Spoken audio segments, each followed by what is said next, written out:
Et salut à toi, c'est Loïc et bienvenue dans cette toute nouvelle vidéo YouTube où j'ai le plaisir de te retrouver. Et aujourd'hui, j'aimerais partager avec toi le salaire que j'ai en Suisse, mais surtout les dépenses mensuelles que j'ai en tant que frontalier suisse. Ça va fortement t'aider, surtout à savoir combien tu pourras mettre de côté à la fin du mois. Le revenu que je vais prendre en question va être simplement le revenu que j'ai en tant que frontalier suisse. J'ai d'autres business à côté que je ne vais pas prendre en compte pour vraiment que tu puisses avoir un aperçu correct de ce que tu auras à dépenser par rapport simplement au salaire que tu auras directement à la frontière suisse. Mon salaire, donc on va dire mélangé aux primes pour un 39 heures avec 5 semaines de congés payés, etc. Enfin voilà, quelque chose d'assez classique. On va dire que je tourne à 4000 euros net. Je vais rester simplement sur mes dépenses de la vie courante en tant que frontalier suisse et du coup, je ne vais pas prendre les autres dépenses que je peux avoir par rapport à mes business, etc. pour que tu te fasses une idée vraiment concrète de ce que tu vas dépenser ici. Donc, il faut vraiment prendre en compte mon cas. Moi, je suis célibataire, j'ai 26 ans,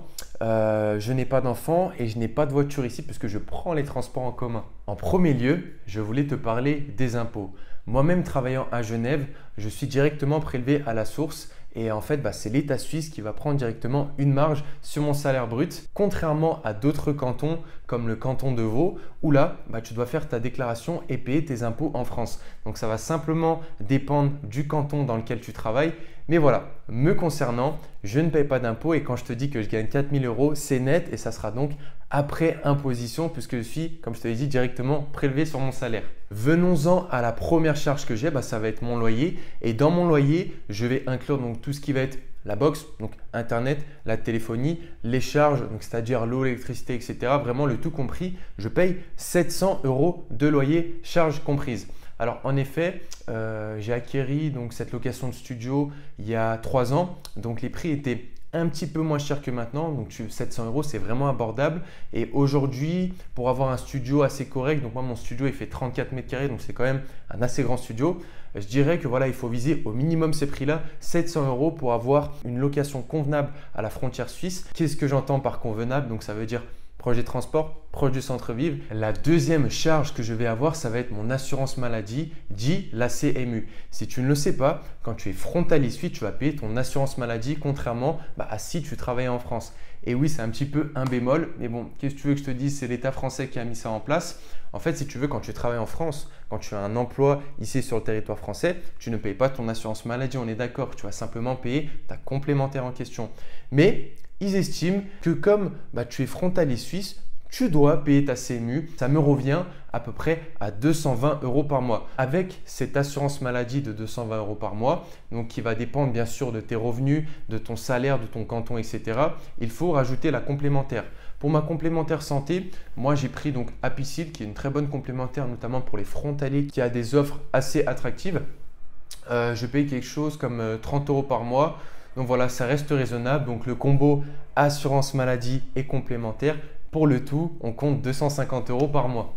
Ensuite, comme je te l'ai dit juste avant, je n'ai pas de voiture. Je paye un abonnement de transport en commun qui me permet donc de bouger comme je veux sur Annemasse, là où j'habite, mais également dans toute la partie de Genève. Donc pour aller à l'aéroport, pour aller à la gare, etc. Mon abonnement me permet d'y aller en toute légalité et en gros, si tu veux, je paye quelque chose comme 70 euros par mois. Donc pour moi, ça reste quand même raisonnable puisque tu as accès à toute la partie France, toute la partie suisse. Parlons courses, mon ami. Je suis un très gros mangeur et allez, je me suis mis un budget de 400 euros par mois pour la nourriture. D'une part, avec mon statut de frontalier, pour être honnête, je ne regarde pas forcément les prix. Je prends simplement ce qui me fait envie.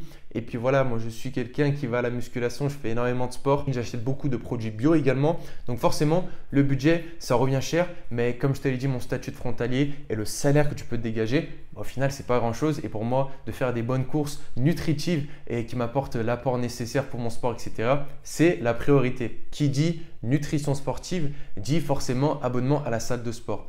Je débourse 30 euros par mois pour la salle de sport. C'est un prix classique que tu retrouves de partout. Voilà, c'est pas plus cher qu'ailleurs et je devais l'inclure dans mes charges parce que forcément, c'est des échéances mensuelles que j'ai par rapport à cela. Et enfin, la dernière charge que j'ai pris en compte, ça va être les plaisirs que je m'octroie donc mensuellement qui sont à hauteur de 600 euros par mois. Restaurant, sortie, soirée, si je veux m'acheter des vêtements, voilà. Je m'octroie, sans te parler d'épargne, 600 € par mois en plaisir. Donc, c'est un budget quand même assez conséquent qui me permet de sortir tous les week-ends, même la semaine, de me faire plaisir au quotidien. Ce que je vais faire, c'est que je vais prendre mon salaire net, comme je te l'ai dit, de 4 000 € et je vais tout simplement soustraire toutes les charges que je t'ai données. Alors, ça ne sert à rien de me dire oui, tu as oublié ci, tu as oublié ça. Ça dépend de ta situation. Et moi, comme je te l'ai dit, célibataire, 26 ans, pas d'enfant, pas de voiture, c'est réellement ce que je paye mensuellement à la frontière suisse. Je vais faire un calcul assez rapide. On a 4 000 € en termes de salaire, de primes, etc. par mois. Tu enlèves donc 700 € par mois de loyer, toutes charges comprises avec la box, internet, etc. 220 € pour la CMU, donc l'assurance maladie. 30 € pour la complémentaire, 70 € d'abonnement pour les transports en commun.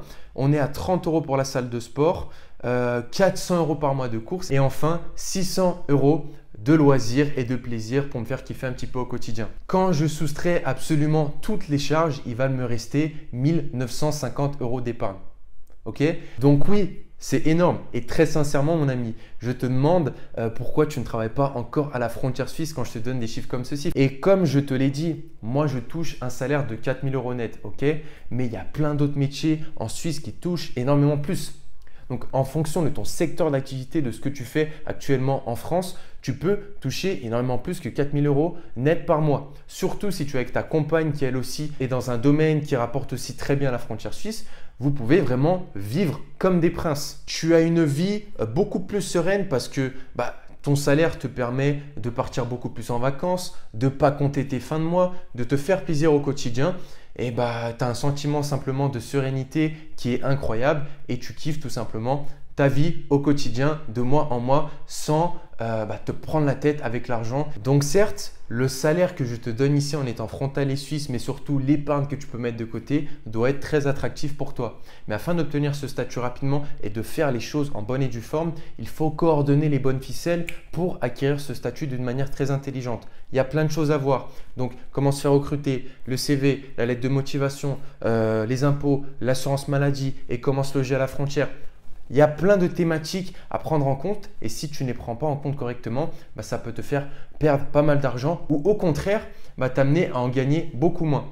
Moi, ce que je te propose, c'est de cliquer sur le lien qui sera présent juste en dessous de cette vidéo. Tu as accès à mon programme Devenir frontalier suisse en moins de 3 mois qui a permis à nombreux de mes participants d'acquérir rapidement ce statut et surtout d'apprendre à comment obtenir ce statut de A à Z étape par étape. Et si ceci t'intéresse et que tu as envie d'améliorer ta situation professionnelle, financière, mais surtout personnelle et d'être un peu plus épanoui au quotidien, je te laisse aller checker ça. Tu as les témoignages de mes participants et tu te feras ta propre idée. En attendant, merci beaucoup encore d'avoir regardé cette nouvelle vidéo YouTube et moi je te retrouve pour la prochaine. Ciao, ciao à tous.